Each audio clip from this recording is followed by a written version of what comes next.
महाखंड, विस्मृति का अभिशाप, द कर्स ऑफ ओब्लिवियन। अध्याय 161, समय का पहरेदार, द टाइम वार्डन। भाग 1, ब्रह्मांडीय अदालत। स्थान, पृथ्वी के वायुमंडल के ठीक बाहर। समय, घर वापसी के दौरान। द कॉस्मिक आर्क पृथ्वी की नीली चमक को देख रहा था। राघव, मीरा, रोहित और पूरी टीम की आंखों में आंसू थे। हम घर आ गए, लेकिन लैंडिंग गियर खुलने से ठीक पहले पूरा ब्रह्मांड रुक पॉज गया। तारे टिमटिमाना बंद हो गए, पृथ्वी का घूमना रुक गया। जहाज के सामने एक विशालकाय छाया प्रकट हुई। ये कोई जहाज नहीं था, ये एक जीव था। वो आकाश गंगाओं जितना बड़ा था। उसका शरीर निहारिकाओं नेबुले से बना था और उसका चेहरा एक घूमती हुई घड़ी जैसा था। ये काल पुरुष, द टाइम वार्डन था। वो इंटरगैलेक्टिक कानूनों का देवता और रक्षक था। उसकी आवाज किसी स्पीकर से नहीं, बल्कि सीधे उनकी हड्डियों में गूंजी। रुक जाओ, समय यात्रियों। राघव, ब्रिज पर। हम शांति से आए हैं, हम अपने घर जा रहे हैं। काल, पुरुष, शांति। तुमने समय के साथ खिलवाड़ किया। तुमने 10,000 साल पहले इतिहास बदला। तुमने वॉइड किंग के साथ सौदा किया। तुमने मृत्यु को धोखा दिया। ब्रह्मांड का संतुलन बिगड़ चुका है, और इसका कारण तुम हो। भाग 2, सजा माइनस द ग्रेट रीसेट। काल पुरुष ने अपना विशालकाय हाथ उठाया। तुम्हें मिटाया नहीं जाएगा, क्योंकि तुम्हारा अस्तित्व भविष्य के लिए जरूरी है। लेकिन तुम्हें सजा मिलेगी। सजा है विस्मृति, फॉरगेटफुलनेस। आज से, अभी से, तुम भूल जाओगे कि तुम कौन थे। न कोई राघव होगा, न रोहित, न मीरा, न कोई दोस्ती, न कोई प्यार। तुम अजनबी बनोगे। तुम उसी पृथ्वी पर रहोगे जिसे तुमने बचाया, लेकिन तुम उसे पहचान नहीं पाओगे। रोहित चिल्लाया, नहीं, मेरी यादें मत लो। ल्यूमिना को मत छीनो। ल्यूमिना ने रोहित का हाथ कसकर पकड़ लिया। मैं तुम्हें नहीं भूलूंगी। काल पुरुष ने अपनी उंगली से जहाज को छू लिया। रिश्ते खत्म, यादें शून्य, सजा शुरू। एक सफेद रोशनी, व्हाइट फ्लैश हुई। रोहित और ल्यूमिना के हाथ छूट गए। राघव की आंखों से मीरा का चेहरा गायब हो गया। जहाज धूल बनकर बिखर गया। वे सब प्रकाश के गोलों में बदल गए और पृथ्वी की तरफ गिरने लगे, तेज रफ्तार उल्कापिंडों की तरह। अध्याय 162, राघव, दिल्ली का लावारिस। भाग 1, कचरे का ढेर। स्थान, दिल्ली, ओखला लैंडफिल, कचरे का पहाड़। समय, सर्दी की रात, सुबह के 3 बजे। आसमान से एक तारा टूटा और कचरे के ढेर में गिरा। धमाका नहीं हुआ, सिर्फ धूल उड़ी। कूड़े के ढेर के बीच एक आदमी पड़ा था। उसके कपड़े, जो कभी स्पेस सूट थे, अब फटे पुराने चिथड़े बन गए थे। वह हिला, उसने आंखें खोली। सामने दिल्ली का धुंधला, प्रदूषण भरा आसमान था। सिर में भयानक दर्द था। मैं कौन हूं? उसने अपने हाथ देखे। हाथ मजबूत थे, हथेलियों पर निशान थे, तलवार चलाने के। लेकिन उसे याद नहीं था कि ये निशान कहां से आए। उसे एक नाम याद आ रहा था, धुंधला सा, राघव। उसे ठंड लग रही थी। वह उठा। उसका शरीर भारी था। उसे ऐसा लग रहा था जैसे उसने कुछ बहुत भारी चीज, शायद जिम्मेदारी, उठाई हुई थी, जो अब गायब है। भाग 2, नई पहचान माइनस राजू कबाड़ी। 6 महीने बाद राघव अब राजू था। वो पुरानी दिल्ली की एक संकरी गली में एक छोटे से गैराज में काम करता था।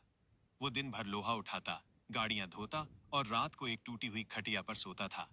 लेकिन उसके अंदर कुछ अजीब था। जब वो किसी भारी इंजन को उठाता, तो उसे वो रुई जैसा हल्का लगता। उसकी सुपर स्ट्रेंथ अभी भी थी, बस उसे पता नहीं था।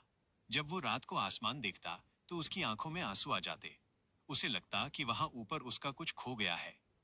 गैराज का मालिक चाचा उसे डांटता था, अबे ओ राजू, आसमान में क्या ढूंढ रहा है? तेरा बाप चांद पे बैठा है क्या? काम कर। राघव, राजू सिर झुका लेता। जी चाचा। वो एक राजा था, जो अब नौकर बन गया था। लेकिन उसकी चाल में अभी भी एक शेर जैसा वदबद था, जिससे गली के कुत्ते भी डरते थे। अध्याय 163, रोहित माइनस मुंबई का उदास जोकर। भाग 1, मरीन ड्राइव की शाम। स्थान, मुंबई। पेशा, सेल्समैन, कांच की दुकान में। रोहित का नाम अब बंटी था। वो बांद्रा की एक छोटी सी चौल में रहता था। वह दिन में एक क्रॉकरी, कांच के बर्तन की दुकान पर सेल्समैन था। ये बहुत अजीब था। रोहित को कांच से बहुत लगाव था। वो घंटों कांच के गिलासों को साफ करता रहता। जब वो किसी साफ चमकते हुए कांच को देखता, तो उसे अपने सीने में एक मीठा सा दर्द महसूस होता। उसे लगता जैसे कांच उसे देख रहा है। उसकी हालत, वो उदास रहता था। उसके अंदर का कॉमेडियन मर चुका था। वो कोशिश करता था जोक मारने की, लेकिन हंसी नहीं आती थी। एक दिन दुकान में एक ग्राहक आया। ग्राहक ने एक कांच का फूलदान वेस तोड़ दिया। क्रैश रोहित को पैनिक अटैक आ गया। वह टूटे हुए कांच को उठाने लगा और रोने लगा। मत तोड़ो, इसे मत तोड़ो, इसे दर्द होता है। दुकान मालिक, अबे पागल हो गया है क्या? कांच को दर्द नहीं होता। तनख्वाह काटूंगा तेरी। रोहित चुपचाप कांच के टुकड़े जेब में रखकर घर ले आया। उसे नहीं पता था क्यों, पर वो उन्हें फेंक नहीं सकता था। अध्याय 164, प्रताप माइनस बॉर्डर का रक्षक। भाग 1, पंजाब का खेत। स्थान, वाघा बॉर्डर के पास एक गांव। पेशा, अखाड़े का पहलवान बखेत मजदूर। प्रताप अब शेरा था। वो एक किसान के यहाँ ट्रैक्टर चलाता था और शाम को गांव के अखाड़े में कुश्ती लड़ता था। उसकी ताकत की चर्चा दूर दूर तक थी। एक बार ट्रैक्टर कीचड़ में फंस गया। प्रताप ने उसे अकेले खींचकर बाहर निकाल दिया। गांव वाले कहते थे, इसकी नसों में लोहा बहता है। लेकिन प्रताप को नींद नहीं आती थी। उसे सपने आते थे। सपनों में वह हरे रंग के राक्षसों से लड़ रहा होता था। उसके हाथ में एक चमकती हुई कुल्हाड़ी, लेजर एक्स होती थी। वो पसीने में नहाकर जागता। ये सपने, ये मेरी पुरानी जिंदगी है या मैं पागल हो रहा हूं? वो अक्सर बॉर्डर की तारों के पास जाकर खड़ा होता। उसे लगता कि उसे किसी की रक्षा करनी है, लेकिन किसकी, उसे याद नहीं था। अध्याय 165, अनन्या माइनस जंगल की बेटी। भाग 1, देहरादून की नर्सरी। स्थान, देहरादून के पास एक पुराना जंगल। पेशा, माली, गार्डनर। अनन्या का नाम अब अनी था। वो एक सरकारी नर्सरी में काम करती थी। लोग उसे जादूगरनी कहते थे। क्यों? क्योंकि जिस पौधे को अनी छू लेती, वो सूखता नहीं था। मुरझाए हुए फूल उसके पास आते ही खिल उठते थे। वो पौधों से बातें करती थी। अरे, तुम प्यासे हो? रुको, पानी देती हूँ। और उसे लगता कि पौधे उसे जवाब दे रहे हैं। थैंक यू, अनी, हवा की सरसराहट में। लेकिन वो अकेली थी। उसे इंसानों से डर लगता था। उसे लगता था कि इंसान प्रकृति को चोट पहुंचाएंगे। उसकी डायरी में उसने एक अजीब सा चित्र बनाया था। एक सुनहरा पेड़, बायोडोम का पेड़, जो उसे सपनों में दिखता था। अध्याय 166, रहमत। रहमत, स्वाद का बादशाह। भाग 1, लखनऊ की गलियां। स्थान, लखनऊ अमीनाबाद। पेशा, कबाब पराठे वाला। रहमत अब चाचा रईस के नाम से मशहूर था। भले ही वो जवान था। उसका एक छोटा सा ठेला था, लेकिन उसके खाने में जादू था। वो मसालों का ऐसा मिश्रण बनाता था कि खाने वाले को अपनी सबसे अच्छी यादें याद आ जाती थी। रहमत खुद कंफ्यूज था। वो कभी कभी खाने में ऐसी चीजें डाल देता जो पृथ्वी पर मिलती ही नहीं थी, जैसे अजीब नीले फूल जो वो खुद ढूंढता था। ग्राहक पूछते, भाई, ये कौन सा मसाला है? रहमत हंसता, तारांकन पता नहीं साहब, बस हाथ अपने आप चल जाता है। ऐसा लगता है मैंने यह खाना किसी राजा राघव के लिए बनाया था। अध्याय 167, जिम और ल्यूमिना माइनस छिपे हुए एलियंस। भाग 1, जिम माइनस कबाड़ का वैज्ञानिक। स्थान, चेन्नई का इलेक्ट्रॉनिक बाजार। पहचान, एक छोटा कुबड़ा मैकेनिक। जिम का नाम अब जग्गू था। वो हमेशा हुडी हुडी पहनकर रखता था और बड़ा चश्मा लगाता था, ताकि उसकी पीली आंखें और अतिरिक्त उंगलियां, जो उसने दस्तानों में छिपाई थी, किसी को न दिखें।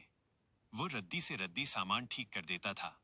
लोग उसके पास जले हुए फोन, टीवी लाते और वो उन्हें ऐसे ठीक करता कि वे नए से भी बेहतर हो जाते। वो अक्सर रात को अपने गैराज में बैठकर रेडियो बनाता था। वो किसी सिग्नल को पकड़ने की कोशिश करता था। जिम, जग्गू, घर, सिग्नल, वो बुदबुदाता रहता। भाग 2, ल्यूमिना माइनस मौन गुड़िया।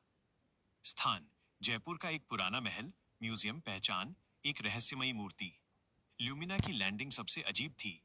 वो जयपुर के एक पुराने महल में गिरी थी, जो अब एक म्यूजियम था। लैंडिंग के समय उसकी ऊर्जा इतनी कम हो गई थी कि वो हाइबरनेशन, नींद में चली गई। वो एक कांच के केस के अंदर खड़ी थी। लोग उसे एक अद्भुत मूर्ति समझते थे। देखो कितनी सजीव लगती है। यह किस कारीगर ने बनाई होगी? इसके शरीर में सोने की दरारें देखो। दिन में वो मूर्ति रहती, लेकिन रात को जब म्यूजियम बंद हो जाता, वो हिलती थी। वो कांच के केस से बाहर निकलती और महल में घूमती। उसे कुछ याद नहीं था। उसे बस एक चेहरा याद था, एक लड़का जो हंसता था। वो आईने में खुद को देखती और पूछती, मैं कौन हूं और मेरा दिल कांच का क्यों है? अध्याय 168 सत्य का जागरण, द अवेकनिंग ऑफ ट्रूथ, भाग 1 साल बाद। 1 साल बीत गया। वे अपनी अपनी जिंदगियों में सेट हो गए थे। एक आम उबाऊ जिंदगी। अभी पृथ्वी पर कोई एलियन हमला नहीं हुआ था। सब शांत था। लेकिन सत्य, ट्रूथ को दबाया नहीं जा सकता। सो भाई जो आप क्या नाम वीडियो देख रहे हैं, जो कहानी देख रहे हैं, वो क्या नाम मैं ही बनाता हूँ। और भाई क्या नाम किसी की मैं क्या नाम ना तो कॉपी करता हूँ ना किसी की पेस्ट करता हूँ। तो भाई ये वीडियो बनाने के लिए काफ़ी मेहनत लगती है। बस खाली आप सब्सक्राइब ना करो कोई दिक्कत नहीं है, चलेगा, आराम से मजे लो, देखते रहो। पर क्या नाम भाई एक लाइक और एक कमेंट तो कर ही दिया करो, थोड़ा सा मन अच्छा हो जाता है। क्योंकि जब आप मेहनत करते हो ना और आपको कोई लाइक करे फिर कमेंट करे तो थोड़ा सा अच्छा लगता है। बस यही मेरा क्या नाम बोलना है, और ज़्यादा कुछ बोलना भी नहीं है मेरा। और आज हम भाई साइट इंस्पेक्शन के लिए आए हैं और ये कुछ साइट है पूरा पूरा कॉपर बंड बना हुआ है, अभी फटने वाली है अभी हमारी इस साइड पे। तो ठीक है भाई, राम राम सभी को, सत श्री अकाल, अस्सलाम वालेकुम। भाई कृपया करके क्या नाम थोड़ा सा कमेंट कर दीजिए कर।